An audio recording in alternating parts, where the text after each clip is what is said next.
नमस्ते प्रणाम। हम गोरखपुरिया भौजी गोड़ छू के गोड़ लागत तनी ते हमार सोना लगन के रोटी खाई खा ला लगन। एगो हम बात रवा लोग से कहत तनी, अच्छा लगी तबे ऊपर विचार करब। आजकल के जमाना में अब पहले के जमाना में बहुत अंतर हो गइल बा। पहले के जमाना में अमीर लोग गरीब लोग के नचावत रहने, बात सही है ना। आज के कल के जमाना में सबसे बड़े बड़े घर का बिगड़ल बाप का बेटी लोग कैमरा पे नाचा ताड़ी लोग, आ गरीब लोग हम जैसा लोग आप लोगन जैसा लोग देखो तानी समन बताई लोगन।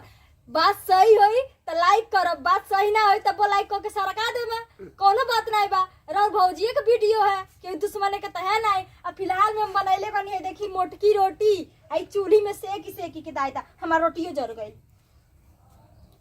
हाय देखी रोटी बनैले बानी और रउआ लोग खरतीन अब्बा चटनी पीसब, लहसुन मरचा नीमक के आ खूब देवर भौजाई मिल के खाई जाई बाबू लोगन। ठीक बा तो गुड नाइट। अब परोस के लेके आवत है।